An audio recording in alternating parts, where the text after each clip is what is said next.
7 décembre, il est 6h45 et nous sommes sur la route direction le port de Santa Cruz pour rejoindre le ferry qui nous conduira, tout du moins on l'espère, dans de bonnes conditions jusqu'à Gran Canaria. Gran Canaria qui sera donc notre nouvelle terre de découverte. Voilà, nous sommes sur le parking en attendant l'arrivée du ferry et de l'embarquement. Et j'en profite pour souhaiter la bienvenue à cette petite bébé de 3 ans, d'Adijata, qui arrive dans notre famille pour une opération du cœur et qui va intégrer donc la maison de Elvire, ma fille, et de Florian, avec leurs 3 enfants, pour qu'elle soit prise en charge dans le cadre de l'association Initiative Cœur. Donc voilà, bienvenue à cette petite fille et on espère que tout se déroulera du mieux possible pour elle. Donc nous sommes effectivement dans l'attente de l'arrivée du ferry, nous sommes à l'heure et en pole position. Bon, je vais vérifier si nos machines sont toujours bien ficelées sur leur remorque. Voilà. C'est moyen ça, vous voyez. Heureusement que je vérifie.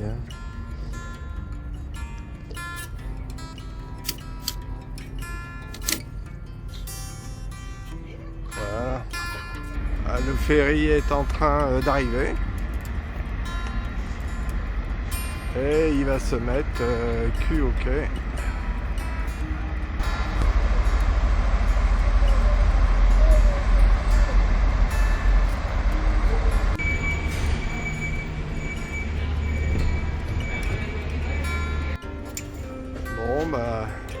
Première chose à faire à bord d'un ferry, prendre un petit café. C'est important. C'est important.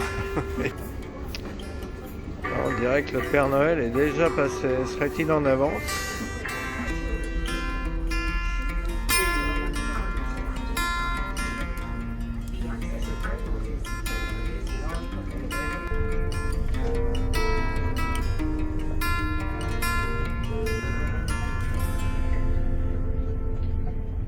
On arrive sur Gran Canaria et non pas sur Belle-Île. Donc le temps est gris, petit crachat presque. Bon, ça va s'améliorer, on est aux Canaries quand même.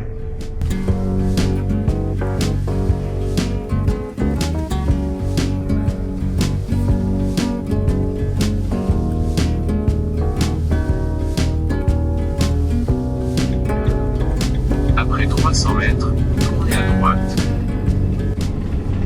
Premier kilomètre sur Gran Canaria, île volcanique, comme l'ensemble de l'archipel des Canaries. C'est quasiment un rocher sur l'eau en fait.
Voilà le petit village qui va nous accueillir quelques jours.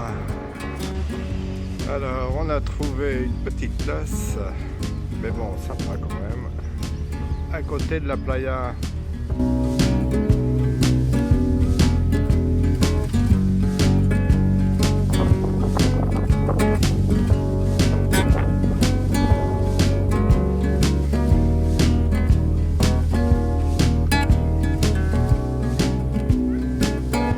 Là il y a la Aldea, petit caf du matin.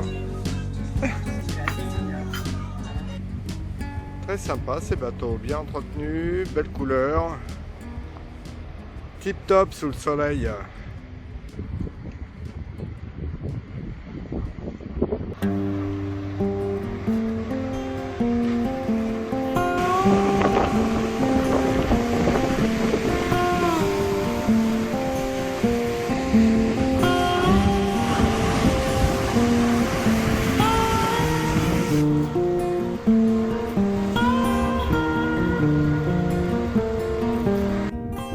À peine débarqué du ferry, le soleil a fini quand même par montrer le bout de son nez et immédiatement nous nous sommes jetés sur les meules pour faire cette première balade dans un endroit absolument magnifique.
Ah oui, je crois qu'elle sera différente de l'autre, oui.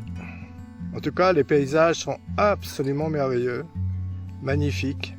Le road trip est superbe, très technique, mais magnifique.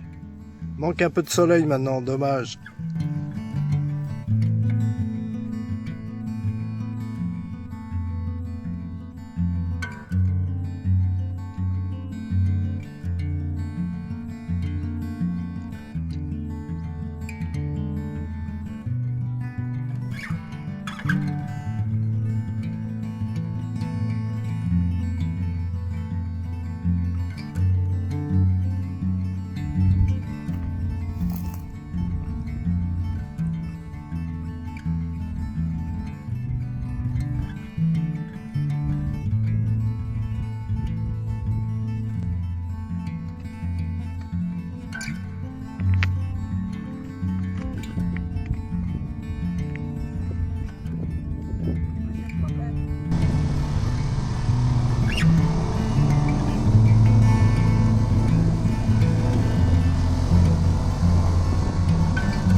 Sur la route de Puerto Morgan. Très très beau.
Qui a dit qu'il n'y avait pas de vent aux Canaries?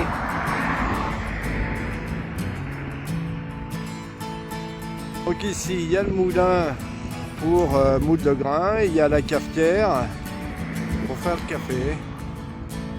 Tout y est, même le moulin à café.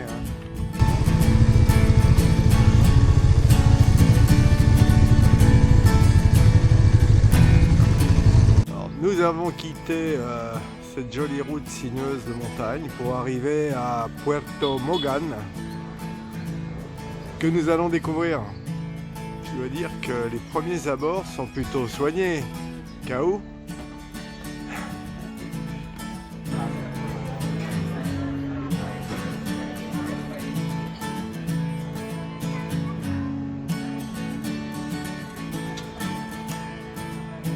Touristique bien sûr, mais pas mal.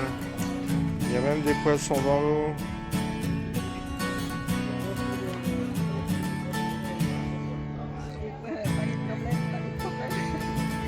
Ça, ouais. C'est un peu ça, ouais.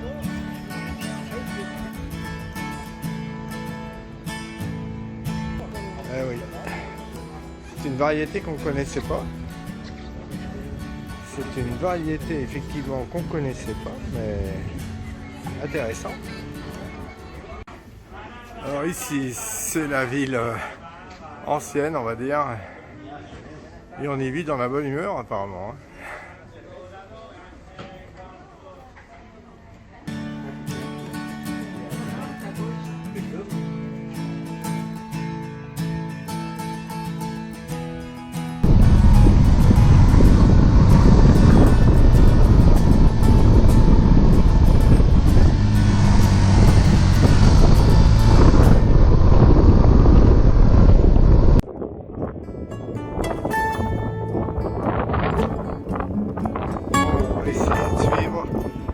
Chemin côtier qui n'est pas balisé. On va voir.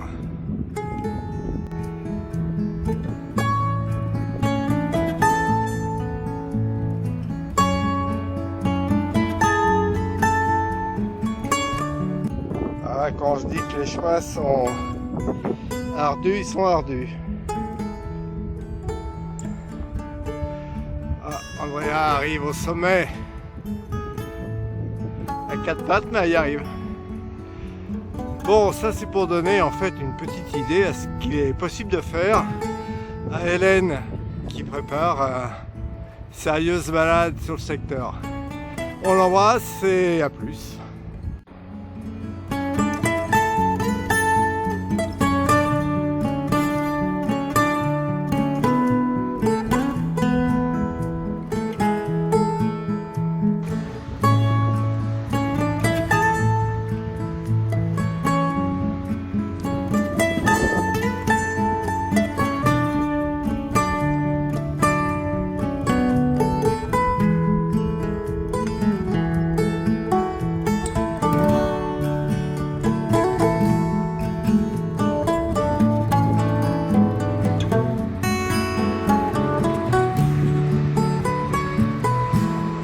Super beau, je peux vous dire, super agréable. Alors c'est pas très vert, évidemment on est très loin de la Suisse, hein. Mais la balade dans ces coins désertiques, dans ces coins rocailleux où il y a très peu d'eau, ça reste toujours malgré tout assez prenant. Allez, on continue la route.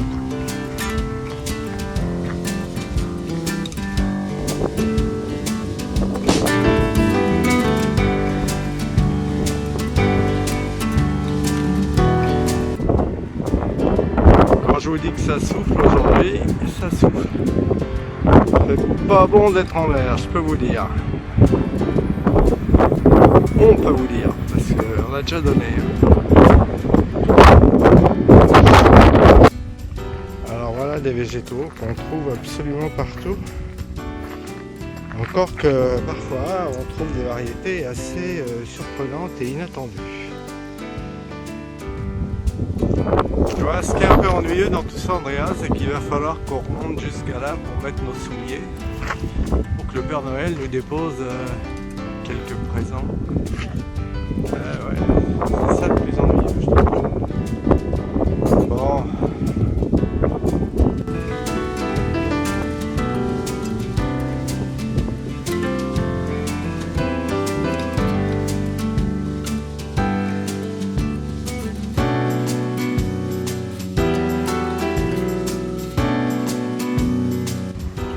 Alors, c'est un peu comme en bateau et comme dans tous les pays du monde. Chacun a ses normes en matière d'énergie de gaz. Et bien entendu, les bouteilles françaises n'ont pas leur équivalent en Espagne. Donc on essaye de trouver une solution et finalement on l'a probablement trouvé en discutant sur le parking d'une station-service avec un vendeur de gaz qui est en train de nous trouver la solution. La bouteille et surtout l'adaptateur qui pourra correspondre. Donc wait and see, là il est parti chez lui chercher le matos et il va arriver bientôt. Et voilà le monsieur qui vient nous filer un coup de main, super sympa. Bon ben voilà, le travail est terminé, on a une bouteille française pleine qui va nous servir quand l'autre sera vide, et une bonne bouteille espagnole avec un système espagnol mais qui s'adapte parfaitement bien à notre fourgon. Voilà, parfait, tranquille maintenant. Finalement, en arrivant sur Gran Canaria et en empruntant la route de la Corniche, on est resté un peu sur notre faim compte tenu de la mauvaise météo. On n'a pas pu profiter de ces beaux paysages. Alors c'est la raison pour laquelle on a enfourché les motos et refait cette même route à l'envers, direction Agaté, mais cette fois-ci sous le soleil. Et voici ce que ça donne.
C'est là qu'on a débarqué sur la pays, on a rempli ses grands pots et ça change tout. Et notre balade a Gaëté sous le soleil, ce qui change de notre arrivée.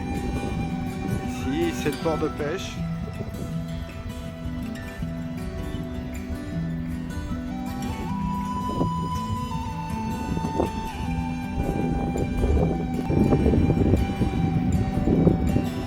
Ça, c'est probablement le ferry qu'on a pris l'autre jour.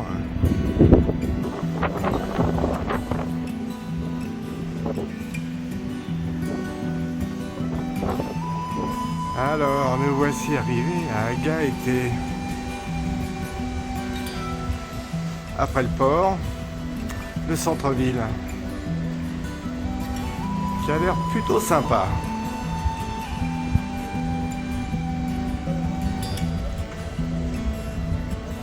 Vous connaissez cette dame? Maison traditionnelle. Et toujours comme partout, les étoiles de Noël sont présentes. À Gaëté comme ailleurs.